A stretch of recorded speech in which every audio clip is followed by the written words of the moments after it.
అందరికీ నమస్కారం. నేను మీ గాయత్రి.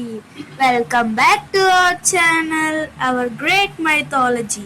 మహాశివరాత్రి విశిష్టతను తెలిపే కథలు పురాణంలో అనేకం ఉన్నాయి.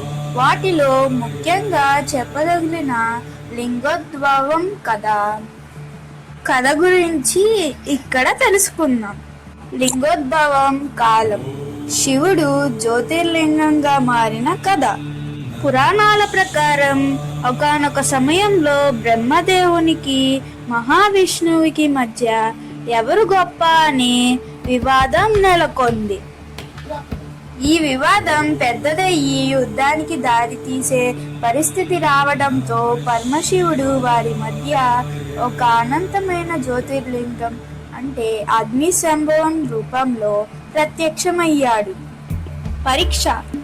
ఆ లింగం యొక్క మొదలు చివర ఎవరు కనుగొంటారో వారే గొప్పని శివుడు చెబుతాడు.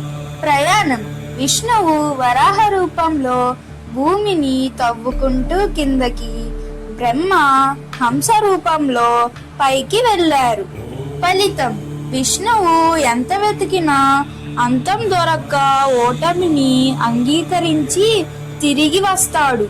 కానీ బ్రహ్మ మాత్రం పైనుంచి పడుతున్న మొగలి పువ్వును సాక్ష్యంగా పెట్టుకొని తను శిఖరాన్ని చూశానని అబద్ధం చెప్పమంటాడు. బ్రహ్మ అబద్ధానికి కోపగించిన శివుడు నిజ రూపంలో ప్రత్యక్షమయ్యి బ్రహ్మకు పూజలు ఉండవని శపిస్తాడు. మొగలి పువ్వు అబద్ధం చెప్పినందుకు పూజకి పనికిరావని శపిస్తాడు. శివుడు అలా లింగ రూపంలో ఆవిర్భవించిన రోజే మహాశివరాత్రి అని జరుపుకుంటారు. ఇది పార్ట్ 1 మాత్రమే. పార్ట్ 2లో అయితే కన్నప్ప గురించి చెబుతాను, అది కూడా చూడండి.